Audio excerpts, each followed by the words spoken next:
A famous writer once said, 80% of success is showing up. How to help your students succeed in life is our focus on this episode of The Inside Scoop. Hello and welcome back to The Inside Scoop. I'm David Owen. Students can't learn what they need to know if they aren't in school. We're going to talk about the trends, the impacts, and expectations for attendance. We're also going to wrap it up with some practical tips on what you, the parent, can do. Before we begin, please give us a like and subscribe to the podcast, and make sure you share it with others. Each time you do these things, the algorithms take notice and suggest the podcast more broadly. It really helps. Today I'm joined by two people who are in the know on this topic, Cobb Schools Chief of Staff, Sherry Hill, and the Assistant Director of Student Support and School Social Work Administrator. You've got the longest title in the world, Anna Murphy. Welcome to the podcast, guys. Thank you. So one day we'll probably get an acronym out of your title. So attendance, truancy, all of these words that are, frankly, they're kind of boring and heavy, right? Mm-hmm. Skipping school has always been a thing, especially when springtime comes around. You know, we've had some warm weather lately, yes. And I'm imagining kids are looking out the window maybe more than looking at the screen at the front of the room. Mm-hmm. What's different? Why have things gotten worse in this regard?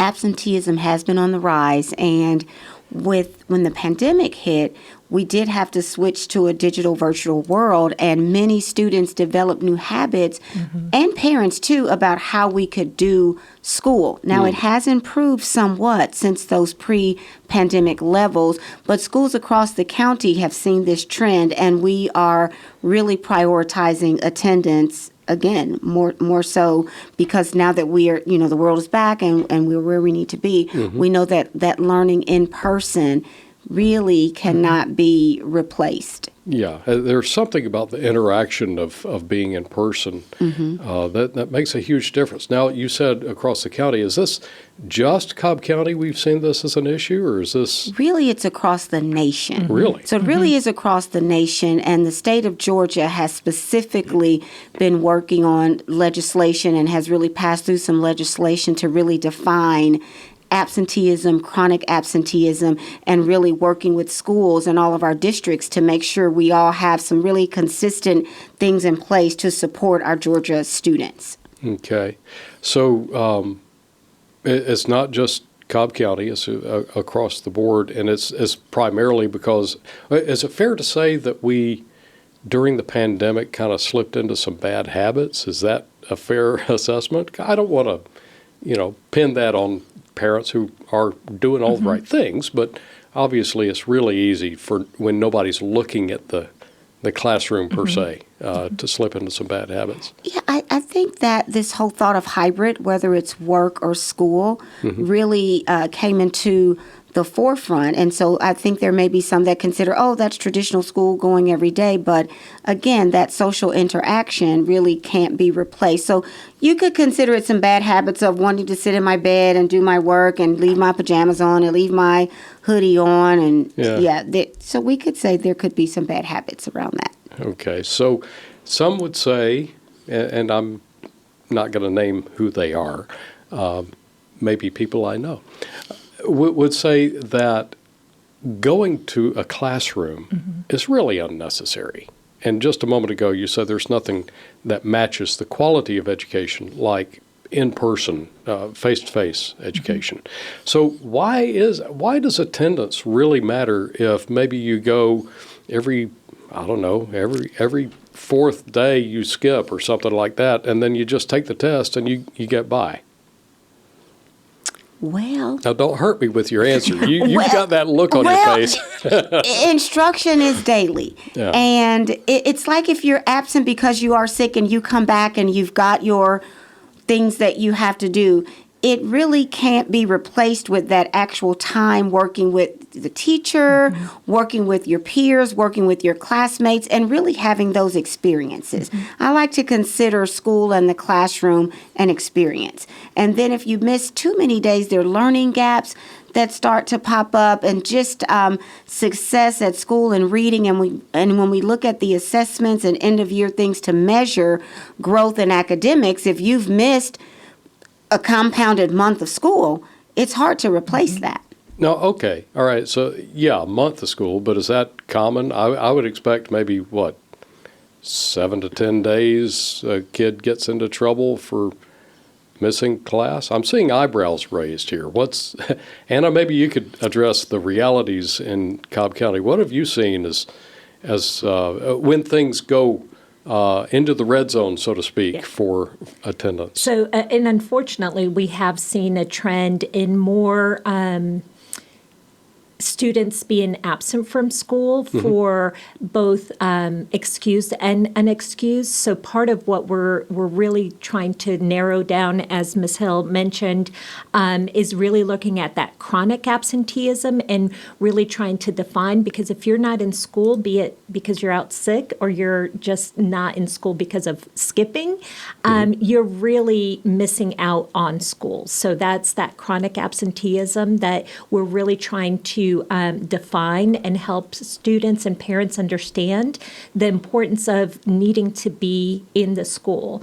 And if I could, I really think a lot of times we miss out and think that school is academic, but you're really learning a lot of your socialization skills that you need later on in life. That and so explains if a you're lot. not in a classroom dealing with peers who might be challenging you academically, or you're missing out on those opportunities of conversation. You're missing out on those opportunities of socialization that not only fits in that classroom. So it's more than just that algebra class. You're really learning how to deal with conflict, deal with different situations with others in the community, if that makes sense. Oh, it does. Absolutely. So in my mind, it all connects, right? So when you're talking about chronic absenteeism, if you're not coming to school, you're missing out on a lot more than just your academics. And the state defines that chronic absenteeism as missing about 10% of the school year. So we're talking about 17 or 18 days. And if you think about it, there's really only about 20 school days in a month. Yes. And so that's potentially about a month of school. So now the state has defined that chronic absenteeism as excused or unexcused. Either one, So it doesn't matter if it doesn't it's matter. excused. So if you think about it, That makes if you sense, miss I guess. about a month of school, that's pretty chronic. However, now if a student has some sort of chronic illness or there's some medical reason, sure. we're not saying send your child to school sick, or they have some other needs that have to be met with therapies and different things like that. We're talking you can come to school. There's no reason that you would miss a month of school. So the state has defined it as 10% of the school year, excused or unexcused. Excused and unexcused absences count towards that chronic absenteeism. So come to school. Bring your children. We love them. We want to work with you, and we want to be partners with our families. You know, that makes perfect sense, though, going back to the excused and unexcused thing. Whether it's a doctor's appointment or a kid just wants to go take a nap in the car, either way, they're not in the seat learning. So Exactly. that does make sense. Now, how common is that? I mean, a month of school, is that like, to my mind, I would guess, okay, that across the entire district, that's maybe 2 kids. Unfortunately not. Unfortunately, we are seeing a trend. When you look at chronic absenteeism, we are seeing a trend of having more students in younger ages, even in elementary school, that are experiencing those absences. Wow. Is that maybe related to hardships parents have? So or- it really encompasses it all, but we have seen and have had the opportunity to interact with parents more so at the younger age, because it gives us the opportunity to really intervene and provide that support to families for those younger age children, for the parents. So if the parents are successful, then that child can be successful. Yeah, I was going to say a lot of this probably has to do with the attitude also of the parent. Even if you're experiencing a hardship, like you're working 2 jobs and Right. exhausted, if you prioritize school, you're going to find a way for your child to be at school, right? Right. Many times we talk about prioritizing, and parents, every parent that I've worked with, always wants best for their child. Every parent really wants their child to succeed. What occurs many times is life happens, right? Yeah. And so that gives the schools and the school social workers primarily that opportunity to really help and support that parent when life is happening. So I would encourage parents to reach out to your schools, give them the opportunity to really provide the support that they could for you as a parent, but then for your child also. Yeah, that actually feeds into my next question for you, which is, and the last question, which is, what are some practical things, some footholds that parents can actually implement to help them help their child without starting a war? I mean, honestly, podcast is always about me, right? I've got teenagers in my household, and one of them, who shall remain nameless, was found napping in a car when he should have been in class. Now, he had some consequences to that. But how can you speak to your children or your child to impart on them how important it is to prioritize being in class? The number one thing would really be to keep talking to your children about going to school as it relates to you going to work every day. I mean, that's work for them is going to school. So if you don't go to work on time, and if you're absent or you're not able to make it to work a number of days, then you're not having a job. So that's true. Correlates, right? That's one-on-one. But when kids see that their parents value the education and value school, they themselves also value the education in school.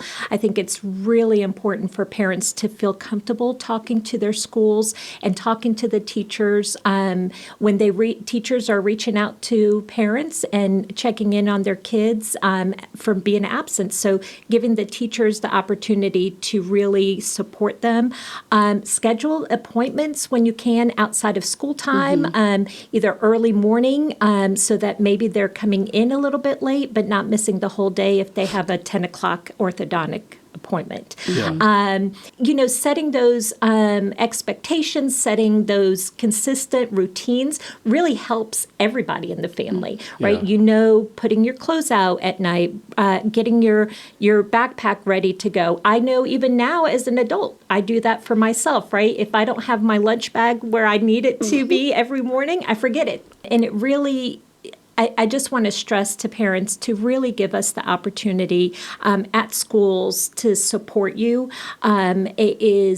We're here to support you so you are able to support your child. And I want to add a little bit about having those conversations about school. So my 3 daughters are grown. They've come to Cobb Schools, and I have learned that there's certain questions and ways that I can ask them about school that will guarantee a better answer. If you say, "What did you do at school?" the answer is probably nothing.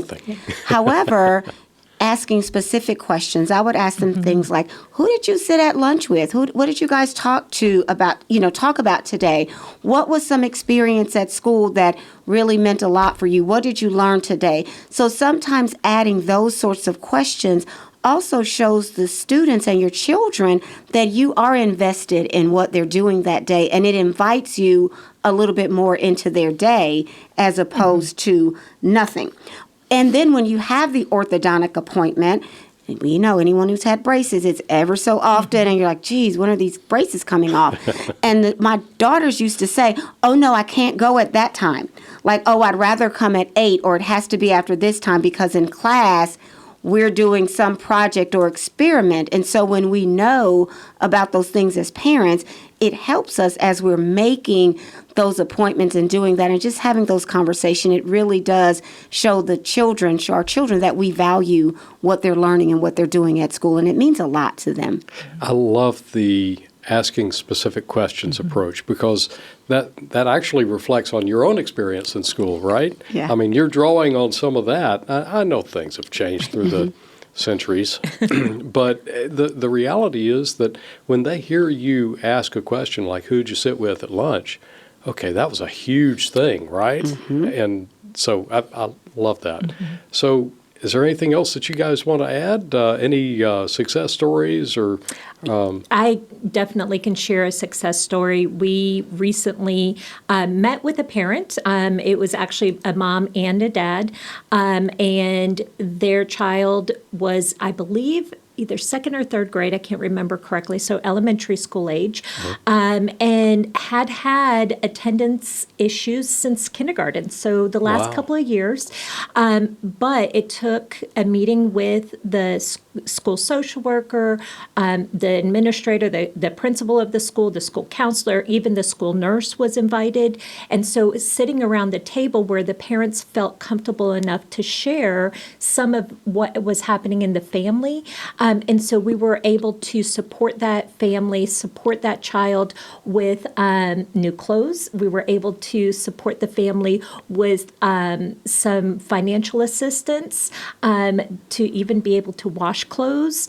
And we're able to then get the child to feel excited about the school, and the parents felt more connected. And now not only is the child coming to school, the parents are now volunteering at the school and doing that kind of activity. Oh, so that goodness. Just really, that's a true, heartwarming right? there. But that those parents trusted us enough to share what was really going on so that we were able to support. That must have taken quite a bit for that parent to say, I'm going to this meeting. Yeah, it took a few years. Really? Yeah, and which is understandable. Yeah, it's a little embarrassing, or don't want to share everything your family's going through. Right. But by the same token, that vulnerability opened up a whole world of relationship and support. Right? That's awesome. Well, that is fantastic. Yeah, that's awesome. Thank you guys for coming in. You're welcome. Sherry, I know that your day is big. Well, both of you are just always moving and solving problems. So I appreciate you sharing your time and your wisdom with us and Thank you for the having audience. As parents, we can do these simple things to help our students reach their greatest success, but ultimately, it's up to them. But you could be their motivator and encourager. If you found something helpful for your family in this podcast, please remember to give us a like, subscribe, and share it with a friend. Thank you for listening to this edition of The Inside Scoop, a podcast produced by the Cobb County School District.